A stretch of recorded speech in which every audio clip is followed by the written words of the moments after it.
सात स्थान शिवलिंग के बताए हैं जहां पर धूल से भी अगर कोई चंदन की उंगलियां लगा देता है।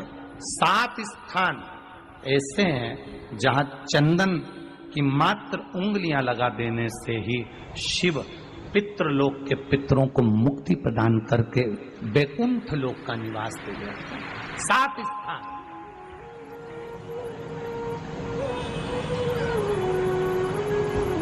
और वो 7 स्थान जो चंदन के बताए गए हैं, पहला भगवान देवाधिदेव महादेव के शिवलिंग पर चंदन का लेपन। समझ लेना जरा बहुत अच्छे से। आपको लगता है स्वप्न में कोई मुर्दे दिख रहे हैं या कोई जल रहा है या कोई मर रहा है या कोई चला गया है, ऐसा भय लगता है। बच्चों को मानी भेजूंगी ऐसा हो जाएगा, पति को मानी भेजूंगी ऐसा हो जाएगा, कोई हमारे कोई गलत तो नहीं कर रहा है, आपको लगता है। 7 स्थान चंदन के बताएं महाराज। पहला शिवलिंग, दूसरा जहां गणेश जी का स्थान है, मालूम है ना सबको? जम के बोलो जरा, मालूम है ना सबको? जहां गणेश जी का स्थान है वहां अलग से गणेश जी बैठे, वहां नहीं। शिवलिंग में जलाधारी के ठीक सामने राइट में गणेश, लेफ्ट में कार्तिकेय, बीच में अशोक सुंदरी। तो पहला चंदन बाबा के शिवलिंग पर, दूसरा गणेश जी पर चंदन की उंगली, तीसरा षडानंद कार्तिकेय पर चंदन की उंगली, चौथा अशोक सुंदरी पर चंदन की उंगली, पांचवा जलाधारी पर चंदन की उंगली, छठा जो शिवलिंग का जल बह रहा है इसके ठीक विपरीत की ओर चंदन की उंगली, और 7वां चंदन नंदी के मस्तक के ऊपर जो 2 सींग लगे रहते हैं उस पर चंदन की उंगली। ये कब लगाई जाती है? या तो अमावस्या के दिन। आपको लगता है कि हमारे पूर्वजों का उद्धार नहीं हुआ, हमारे पूर्वजों का कल्याण नहीं हुआ, कहीं अधोगति में कोई चला गया है, उसका बस एक बार, रोज नहीं जरूरत है, प्रतिदिन जरूरत ही नहीं। महीने में एक बार अगर अमावस्या के दिन भी आपने चंदन के थोड़ा सा चंदन अगर मेरे देवाधिदेव महादेव को 7 स्थान पर समर्पित किया है। अशोक यहाँ पर वर्णन कर रही है, मैना, धन्य और कला की कथा कर रही है। तीनों ने सनकादि ऋषियों से मांगा। चंदन भगवान को अति प्रिय होता है और चंदन ही एक ऐसा होता है जो पितरों को भी प्रिय होता है, जिसका स्पर्श मात्र लगने से पूर्वजों का कल्याण हो जाता है, वो चंदन का। अमावस्या के दिन जो नदी, तालाब, बावड़ी, कुआं किसी भी एक जगह पर अपने पूर्वजों का नाम लेकर शाम के समय पर दिया लगाएगा, ये मेरा विश्वास रहता है, उसके लिए कुबेर भंडारी भंडार जरूर बनेगा, पितृ भंडार जरूर बनेंगे। अवश्य तुलसी की लकड़ी पानी में घुमाकर, लकड़ी नहीं हो तो माला तो होगी ही, जल में भ्रमण कराकर, जल में घुमाकर, तुलसी की लकड़ी को जल में डालकर स्नान जो करता है, मात्र घुमाना है, लकड़ी डालकर नहीं रखना है, घुमाकर अपने पूजन वाले स्थान पर रखना, या पानी में पहले से घुमा लो, उस पानी को ले जाकर डाल दो।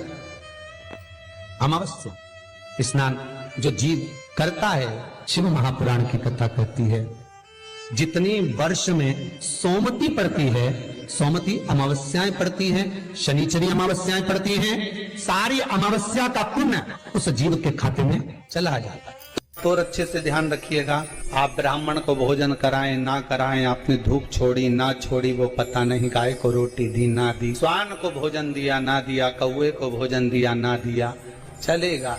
पर अमावस्या के दिन, उस दिन प्रदोष काल में, प्रदोष के समय पर, शाम के समय पर जाकर किसी भी नदी, तालाब, बावड़ी, कुआं, कहीं ना कहीं जो आपके पास में हो, वहां पर एक घी का दिया, बत्ती का मुंह दक्षिण की ओर कर अवश्य जला कर जाना, सारे पितृ दोष समाप्त हो जाएगा।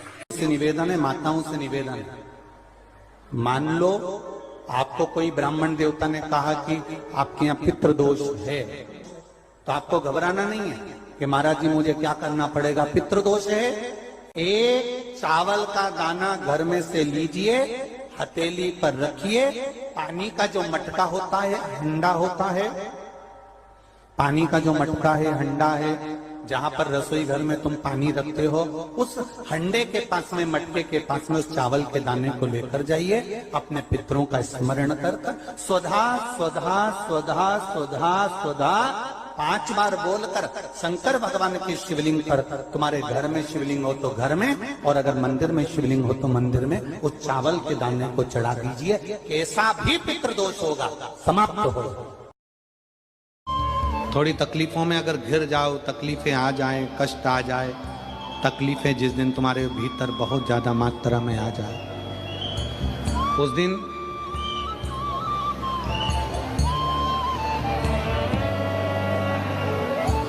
तीन बेलपत्र,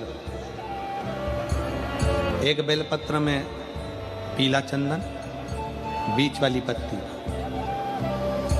जिस दिन तुम्हें लगे कि मैं बहुत दुखी चल रही हूं और मेरा काम हो ही नहीं रहा, बहुत तकलीफ की जिंदगी चल रही है, कोई हाथ पकड़ने वाला नहीं है, कोई संभालने वाला नहीं है और बहुत तकलीफ हो, उस समय पर एक बेलपत्री के बीच वाली पत्ती पर पीला चंदन, दूसरी पत्ती पर लाल चंदन और तीसरी पत्ती पर 11 चावल गीले, पानी में उसको थोड़ा सा भिगो लें या धो लें।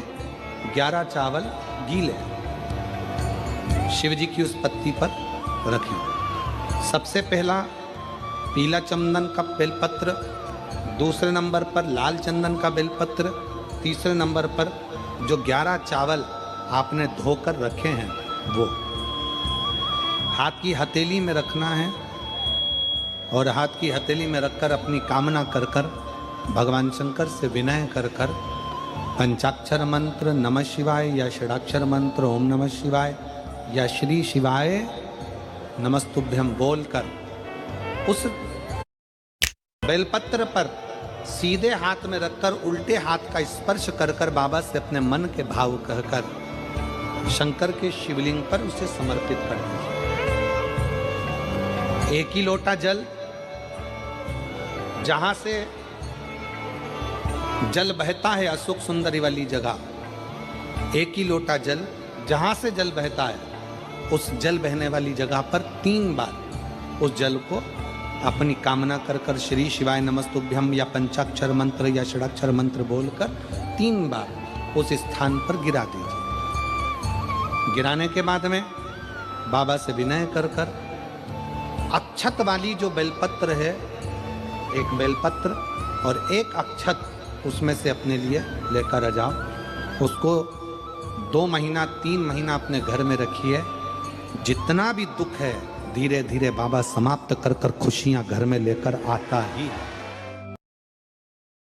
अवश्य तुलसी की लकड़ी पानी में घुमाकर, लकड़ी नहीं हो तो माला तो होगी ही, जल में भ्रमण कराकर, जल में घुमाकर, तुलसी की लकड़ी को जल में डालकर स्नान जो करता है, मात्र घुमाना है, लकड़ी डालकर नहीं रखना है, घुमाकर अपने पूजन वाले स्थान पर रखना, या पानी में पहले से घुमा लो, उस पानी को ले जाकर डाल दो। अमावस्या स्नान जो जीव करता है, शिव महापुराण की कथा कहती है, जितनी वर्ष में सोमती पड़ती है, सोमती अमावस्याएं पड़ती हैं, शनिचरी अमावस्याएं पड़ती हैं, सारी अमावस्या का पुण्य उस जीव के खाते में चला जाता है। तो अच्छे से ध्यान रखिएगा, आप ब्राह्मण को भोजन कराएं ना कराएं, आपने धूप छोड़ी ना छोड़ी वो पता नहीं, गाय को रोटी दी ना दी, स्वान को भोजन दिया ना दिया, कौवे को भोजन दिया ना दिया, चलेगा।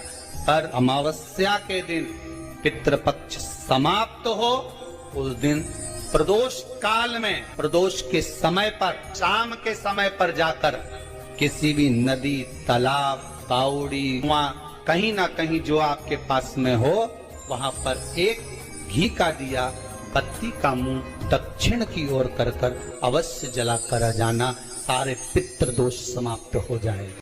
श्री शिवाय नमस्तुभ्यम। दोस्तों, इस वीडियो में आप सभी ने समझा अमावस्या के उपायों के विषय में।